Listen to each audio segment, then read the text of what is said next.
आज बहुत ही sensitive topic पे हम बात करना चाहते हैं आपसे। दरअसल बात ये है कि समाज के अंदर बहुत क्राइम होते हैं और ये क्राइम बढ़ता ही चला जा रहा है और क्राइम के नए-नए तरीके डेवलप हो रहे हैं। तो इस क्राइम को कैसे रोका जाए या रोकने की कोशिश करी जाए, उसके ऊपर हम बात करना चाहते हैं। दोस्तों मुझे लगता है कि क्राइम जो होता है हमारे समाज के अंदर, वो एक प्रोसेस के तहत होता है। कुछ ऐसी चीज़ें हैं जिसके कारण क्राइम होता है। पहले हम वो समझने की कोशिश करेंगे और उसके बाद ये भी समझने की कोशिश करेंगे कि इस क्राइम को कैसे रोका जाए या मिनिमाइज़ किया जाए।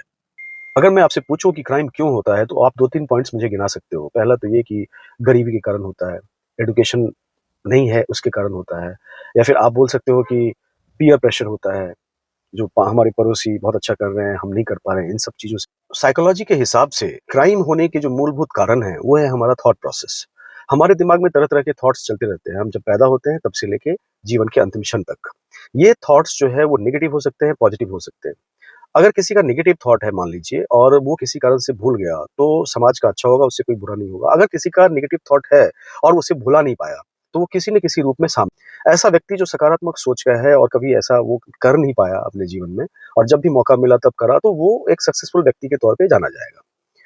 आपको जानकर बड़ा ताज्जुब होगा, अगर आप बहुत बड़े-बड़े एक्टर्स, क्रिकेटर्स या बिज़नेसमैन को गौर से देखोगे, उनके जीवन को पढ़ोगे, तो आप महसूस करोगे कि वो व्यक्ति बचपन में कभी न कभी इंट्रोवर्ट रहा है और वो जब बड़ा हुआ, उसके अंदर वो एक सकारात्मक सोच थी और जब वो बड़ा हुआ, तो उस सोच को जब मौका मिला तो वो उसने कोशिश करी और वो सक्सेस हो गया।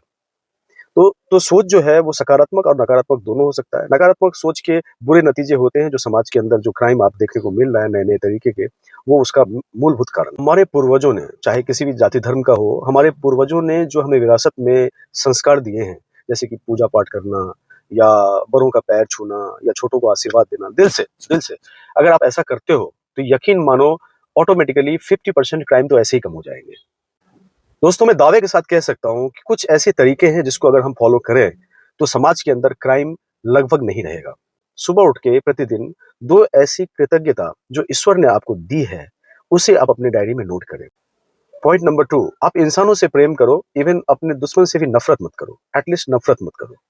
देखो, आपके जीवन में एक बहुत बड़ा परिवर्तन आएगा और कोई भी क्रिमिनल थॉट प्रोसेस आपके माइंड में अगर वो चल रहा हो, तो एकदम से रुक जाएगा।